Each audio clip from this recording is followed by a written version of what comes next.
I'd like to introduce our next speaker, our first speaker for the second session this morning, and that's Dr. Al Jackson. Al earned his doctorate in relativistic astrophysics from UT Austin. He worked for years at NASA's Johnson Space Center in Houston, where he performed flight crew training, mission planning, orbital debris modeling, and engineering simulation work. He has research experience and published articles in planetary physics, astrodynamics of interplanetary dust and Earth orbital debris, and of course, interstellar flight. So I'll turn it over as soon as he's mic'd up to Al, who will kick us off on the second session. I'm going to be talking about the Bussard Interstellar Ramjet and its derivatives, which we call one of them the laser-powered ramjet, and there's also the Augmented ramjet.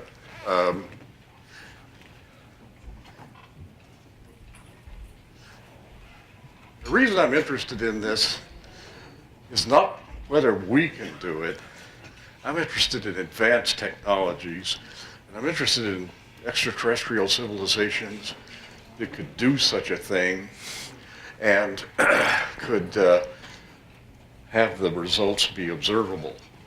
So I give for your consideration that Newton actually designed or gave an example of an orbital of a LEO vehicle, a cannon, you know, over here. Well, in 1687, and of course, I don't think they could have built such a cannon then. But 270, nearly 300 years later, we get Sputnik. Question would be, how long would it take to go from something like the shuttle to the Bussard Ram? And I would say you'd have to add a zero, probably 3,000 years, but maybe 500. Anyway, a civilization that could do that might be able to, might be observable. An example of Kardashev scale civilizations, you know, oh, okay, there it is.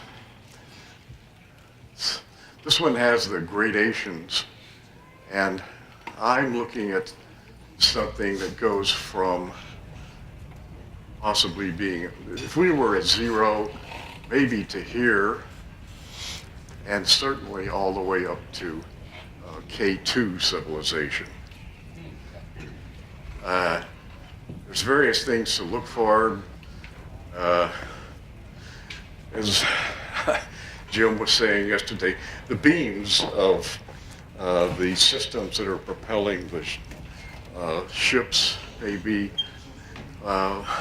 passably valve shocks, the exhaust, Doppler shifted waste heat. Also, he's going to do something that probably appropriate, but I'm going to take it that as you go from a K0 to a K1, that your mechanical efficiency goes, their mechanical efficiency approaches 1. There are some important papers, and you know, there's Bob Bussard's paper in 1960, and then here's a paper that I don't know if how many people have seen John Ford Fischbach's paper. Well, I sent you guys a copy.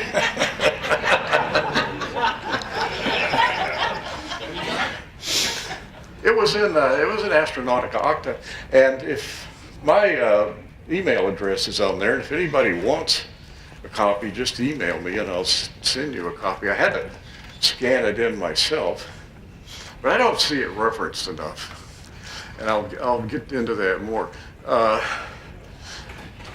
Dan Whitmire, my old buddy, sort of helped fix up the problem with the Bussard Ramjet, with the catalytic ramjet. And then Tony Martin in England studied Fischbach's papers and wrote some nice expansions of them in the JBIS. Dan and I wrote a paper called the Laser Powered Interstellar Ramjet in 1977. Alan Bond, Connolly Powell, and me, again, did some work on the RAM, Augmented Interstellar Ramjet. Here they are, the Bussard Ramjet. You scoop hydrogen, you fuse it in a reactor. This probably should be called the beam-powered ramjet. And you beam power from the Earth or from the solar system or stellar system, and you absorb the power and you run an accelerator and scoop hydrogen and accelerate that. The nice thing about that is that you don't have to have a fusion reactor to run it. The augmented one is you carry fuel with you, you scoop hydrogen, you combine them in an engine, and you make a motor out of that. Bob Forward, I was talking to him in a private conversation, said, well, he called these things rocketless rocketry, but he said there's an interesting thing about the Bussard ramjet. The terrestrial ramjet scoops air and adds fuel to it. The Bussard ramjet scoops hydrogen and burns it. There is no such thing as scooping air and fusing it. So this is really the pure ramjet. And the thing we call a ramjet that flies around the Earth is probably an augmented ramjet. I want to point out some things that are limits to the ramjet, and this is a very important result due to John Ford Fischbach. What he did, in fact, in that paper, he did everything that, well, except for a lot of elaborations that could be done. He looked at what kind of magnetic field would have to be produced to scoop hydrogen. But he not only did that, he looked at how the statistical distribution of the interstellar gas and the scooping of it and the possibility of the stuff coming in and being reflected or being scooped, the conditions for that. He did a little bit of statistical mechanics for that. He did this all in a relativistic manner too. And one of the things that he discovered was that if you're going to scoop hydrogen at relativistic speeds, then you've got a momentum flow into the whole system. That momentum flow is going to wind up as a stress on the source magnetic fields. There's going to be a limit to how much stress you can put on the source fields. And so that comes down to being this formula here. This is the Lorentz Factor. That's V over C. And it's just this thing, the elementary charge, the number density in the medium, the amount of energy liberated in a fusion, in the PP reaction. Actually, most of the fusion reactions release roughly about this same amount of energy. And then the acceleration of the ship, the background galactic magnetic field, here's the And here's the source. And what you get is the force, the stress, tensile strength, and divided by the density of the material. And this is going to put a limit actually on the gamma, on the Lorentz factor. And Fischbach published that in 1969. This was essentially work done his senior year as undergraduate at MIT. Philip Morrison was his advisor.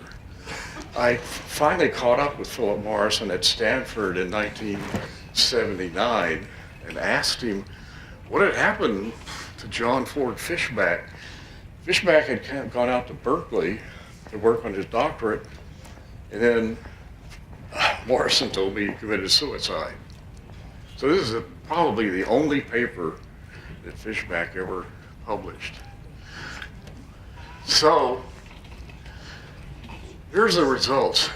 If you just take and for the tensile strength of these things, there's aluminum, stainless steel, silica, copper, diamond, and I added graphene because that was not available when he did the paper.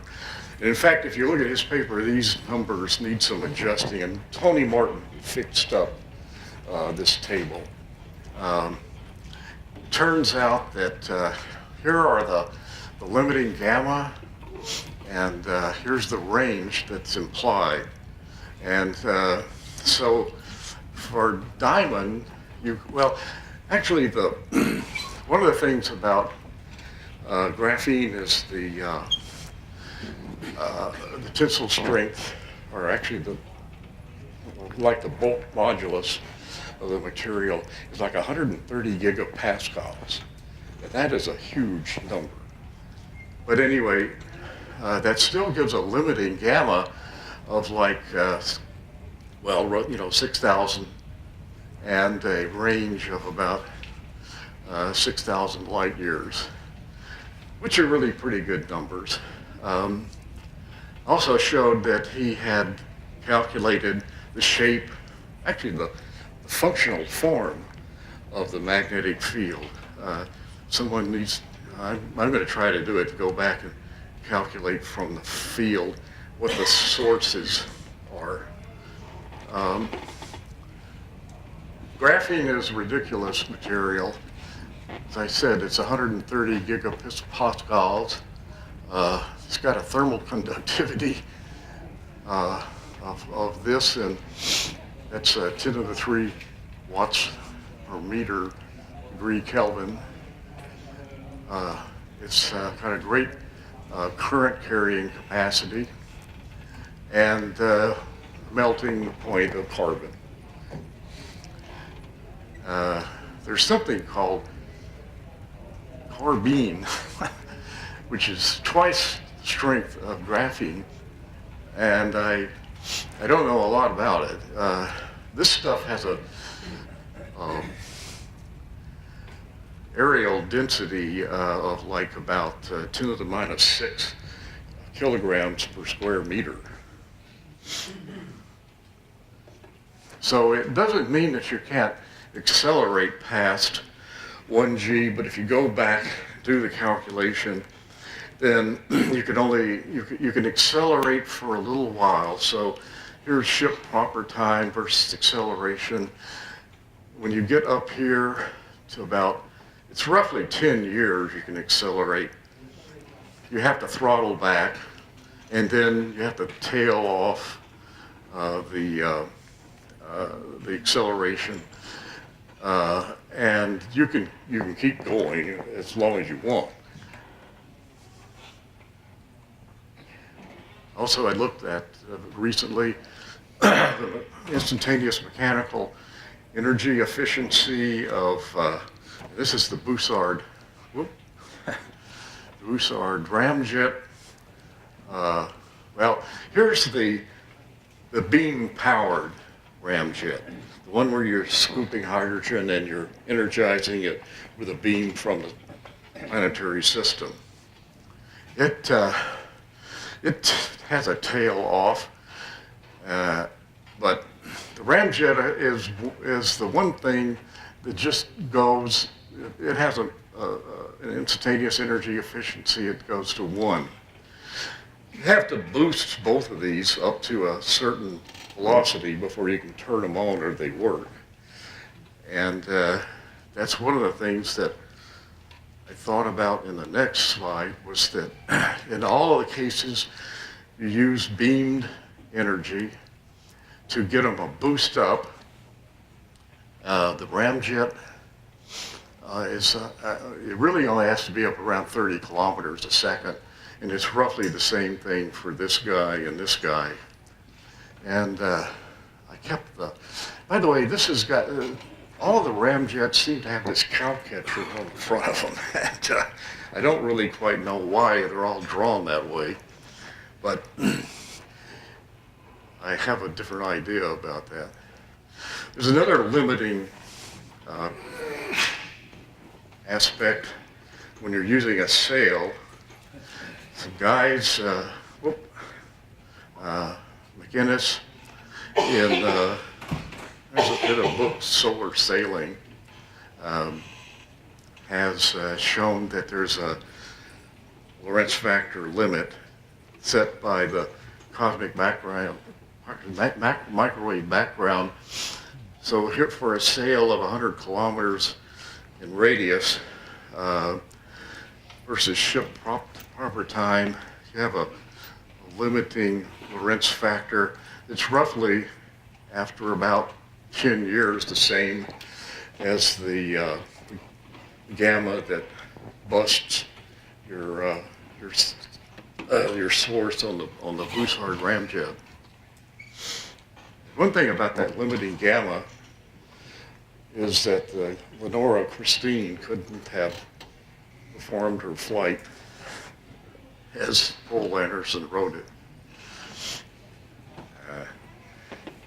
My friend Dan Whitmire fixed up the problem with the proton-proton cross-section in the Bussard Ramjet with the carbon bicycle, one where in the sun is doing this, where carbon-12 with a proton gives you nitrogen plus a gamma, and then you go down through the chain, you get back carbon-12 and helium with these kind of products.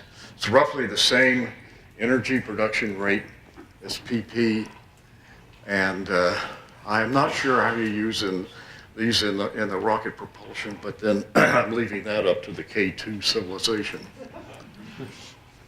Dan showed that you could estimate the size of the reactor if you calculated the number of hydrogens scooped equal to the number burned, and it turns out to be a relation like this,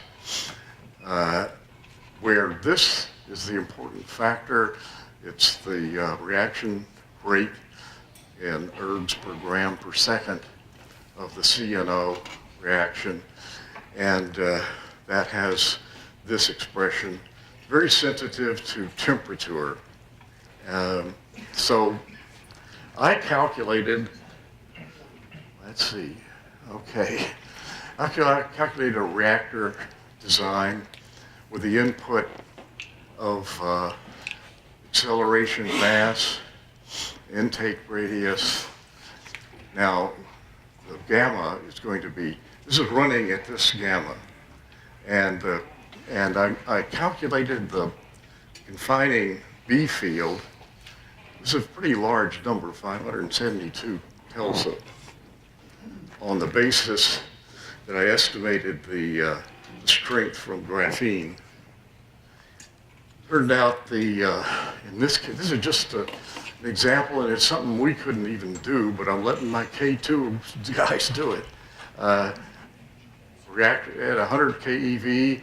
Well, the reactors here run at 100 keV, but the number density is really high. reactor radius the same as the intake, and there's a number off here. This was supposed to be a kilometer. That was going to be 1,000. Here's the reactor power and the power needed, the Bremsstrahlung and the synchrotron. I've since found out it seems like the Bremsstrahlung may be a lot stronger, more than that. That's only a first cut at designing advanced civilizations ram scoop reactor. Here is my artist friends. By the way, this is Doug Potter who did this, and I don't think he quite understood what I wanted. You boost, as I showed before, the vehicle up to your boost speed with a sail, and what I did is I'm proposing that you make the whole thing out of graphene, the sail and the vehicle. And you're going to be running the carbon cycle, so I'm not quite sure that you can recover the carbon in the CNO bicycle, running it in a reactor. I don't know how in the world you do that. Maybe the K2s can. It'd be nice, but if you need the carbon, if the sail's made out of carbon, you just eat the sail. And I had, this is a funny looking thing here. The whole idea behind that design is that you would there's some kind of very complex magnetic source in there for scooping the hydrogen in. And in fact, that intake thing is all wrong, but Doug didn't understand what I wanted. So here are the conclusions. You know, can you really make a whole ship out of graphene or something like it? Will gamma always be limited by the strength of the source of the magnetic field? I don't know. It probably will. That means that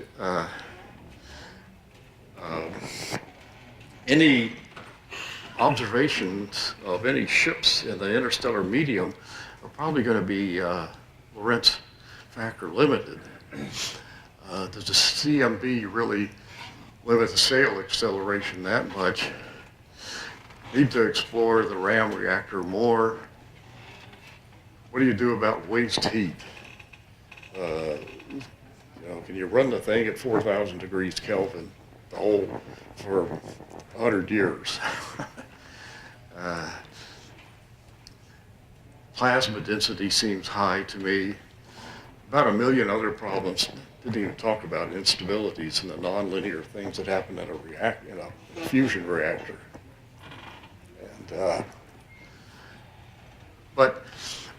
And also the antimatter augmented RAM scoop needs a revisit. I worked on that in a paper, but it's still an interesting concept.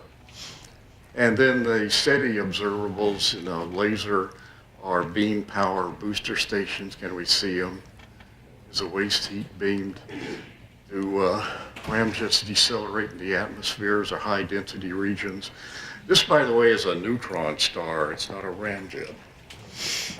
And if you're looking for neutron stars, it's not hard to find them, but ramjets are a lot less massive. So that's the end of the story.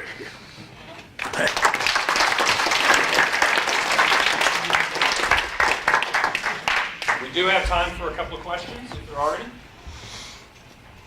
I'm actually going to use my microphone prerogative for a question. So what wavelength were you expecting to boost your sail with originally with the graphene sail? Wavelength. Well, yeah, it could be whatever you want, as long as you adjust the sail size. And, you know, it could be a microwave or it could be a laser. Isn't single layer graphene optically transparent? Oh, you're talking about graphene. As far as I understand, it's possible to, or on the horizon of technology, to make the graphene reflective. I know you can dope it. I know you were telling me that you can weave it so that you do that. Yeah, that's true. You have to fix the graphene sail up so that it actually works as a sail. But let me respond a bit more to that one. Having written several papers in JBIS on graphene solar photon sails. Point the mic at your mouth. Thank you. I should know that. Thank you very much, Jeff. Okay, it is very possible to get the absorptivity of graphene up to something close to 100%. What you do is you weave in impurities, and I believe it is called incalcating, or something like that, a very strange word, and maybe you have 2 layers of the stuff. Reflectivity, I believe, is something like 2.5%. I sort of remember that right now. It's not completely transparent. And I've been told there are ways of improving that too on the horizon.